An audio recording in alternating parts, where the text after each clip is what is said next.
वैसे तो कोई भी छोटी मोटी फैमिली हो उसमें डिसएग्रीमेंट्स तो चलते रहते हैं। छोटे भाई की बड़े भाई के साथ किसी बात पर डिसएग्रीमेंट हो जाती है, पापा का मम्मी के साथ डिसएग्रीमेंट हो जाता है, बहन भाइयों के बीच में डिसएग्रीमेंट हो जाता है। तो एक तो ये कोई बड़ी बात नहीं है। दूसरा, हमारी टीम में ऐसा कुछ नहीं है।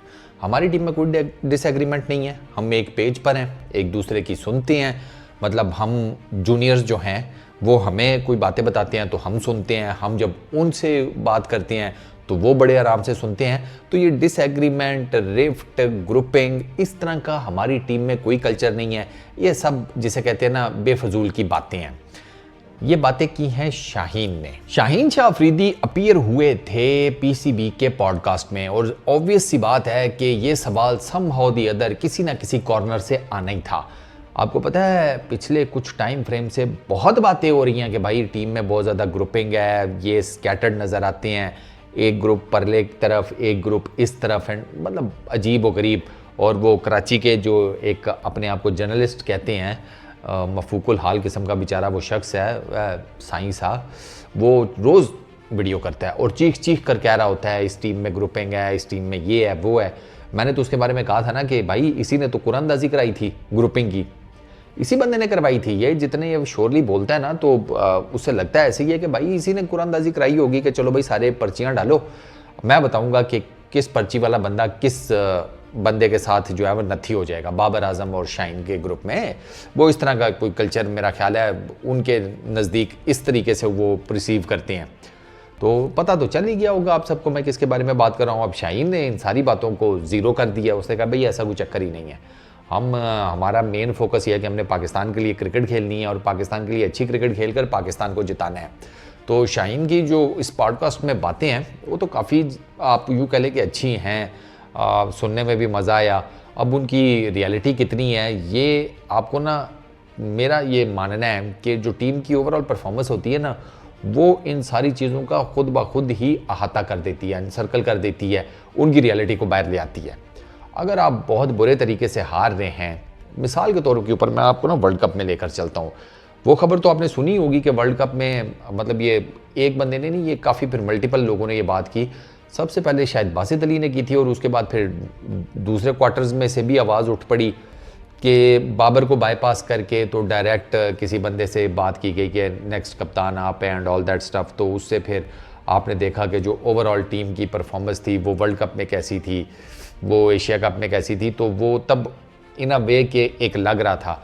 अब बाबर आजम जो दोबारा कप्तान बना है उससे ये सारी चीज़ें डाई डाउन हो जानी चाहिए, क्योंकि बाबर आजम इतना बेवकूफ़ है नहीं कि वो भाई साहब इन सारी चीज़ों के होते हुए दोबारा से खोलते हुए तेल में हाथ डाल दे। पाकिस्तान क्रिकेट टीम की कप्तानी खोलता हुआ तेल है, उसका वो बड़े वाला कड़ाहा नहीं होता जिसमें हलवाई जलेबियाँ पूरियाँ इस तरह की चीज़ें तल रहे होते हैं, ये वो वाला कड़ा है भाई, कड़ाहा, वो भी खोलता हुआ तेल। तो उसमें ऐसे बाबर आजम ने हाथ नहीं डाला होगा। डेफिनेटली बाबर आजम को कुछ अश्योरिटीज़ तो दी गई होंगी। तो शाहीन ने भी तो अब कह दिया कि यार ऐसा कोई चक्कर है कोई नहीं। तो अब आई रियली होप कि यार इस किस्म का अब कुछ ना हो, क्योंकि जितने मर्जी ग्रुपिंग का ना, मैं हमेशा कहता हूँ ग्रुपिंग का सबसे बड़ा नुकसान क्या होता है। ग्रुपिंग का सबसे बड़ा नुकसान ये होता है कि भाई साहब इसमें कोई भी नहीं तर पाता।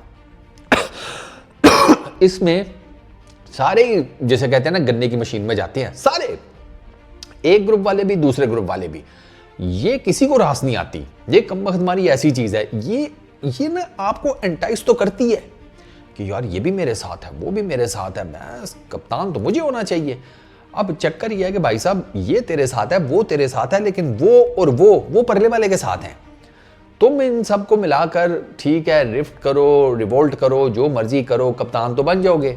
उनका क्या करोगे, वो भी तो टीम का हिस्सा है, वो फिर परफॉर्म नहीं करेंगे, हारोगे तो उनको तो कुछ नहीं इतना खास कहा जाएगा, सारा मलबा कप्तान के ऊपर गिरता है। जैसे हमने एशिया कप में देखा, जैसे हमने वर्ल्ड कप में देखा कि भाई साहब सारा नजला बाबर आजम पर गिरा कि यार इसकी कप्तानी फारग है, इसमें ये मसला, इसमें वो मसला, वो स्टैटिशियंस भी आ गए, एक्स क्रिकेटर्स भी आ गए, फलाना टिमकाना, जो ऐरा गहरा नथू कह रहा था उसने बाबर आजम को पकड़ के रगड़ा लगा दिया कि इसकी कप्तानी में प्रॉब्लम है। तो बाबर आजम कप्तानी से साइड पे हो गया, शाहीन आया, वो अपने न्यूजीलैंड में जो 5 मैचेस की सीरीज़ खेली वो भी आपके सामने है। तो शाहीन का भी स्टार्ट वो इतना खास नहीं था। तो वो अगर ग्रुपिंग थी ना उस पर्टिकुलर टाइम में, तो वो ना बाबर को रास आई है ना शाहीन को रास आई है। एंड आई रियली होप कि अभी ये इस चीज़ से सबक हासिल कर लें कि ये ग्रुपिंग, ये भाई साहब किसी की नहीं हुई, ये जुए की तरह है। जैसे जुए का कहते हैं ना, जुआ किसी का ना हुआ, ग्रुपिंग भी उसी तरह ही है। ग्रुप करके, ग्रुप बनाकर आप कुछ अचीव नहीं कर पाते भाई साहब। आपका ना, जिसे कहते हैं एट दी एंड बोरिया बिस्तर गोल होता है। तो ये अगर शाहीन कह रहे हैं ना कि यार नहीं है ग्रुपिंग, बहुत अच्छी बात है, बहुत अच्छी बात है। इंसान के बच्चों की तरह क्रिकेट खेलो। और शाहीन को तो मैंने हमेशा हर वीडियो में एक मशवरा दिया है, आपने तकरीबन आज से ना 3-4 साल पहले वाला शाहीन बनना है बस। बाकी आप सारी चीज़ें छोड़ दें, आप वो वाला शाहीन बन जाएं। आपको जो जो चीज़ चाहिए ना, वो आपको दोबारा से वापस मिल जाएगी। अब उस वाले शाहीन की रिस्पेक्ट भी थी, उसका फ़ैन बेस भी बहुत ज़्यादा था, परफॉर्मेंसेस भी तगड़ी थी, उसकी जय जयकार हो रही थी उस पर्टिकुलर टाइम में। फिर शाहीन की जब सारा कुछ डाउन आया, pace, performance, each and everything, फिर शाहीन जो है वो भाई सब क्रिटिसाइज भी हुआ।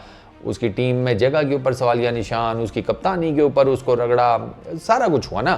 तो भाई आप अपना प्राइम अचीव करें, बाकी सारी चीज़ें हो जाएंगी।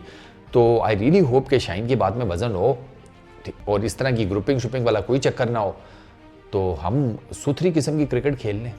क्या ख्याल है ना? चलो इस वीडियो में इतना ही। अल्लाह करे शाहीन की बात सही साबित हो, है ना? बस चलता हूँ। अपना बहुत ख्याल रखना, नेक्स्ट वीडियो में मुलाकात होगी। Peace out.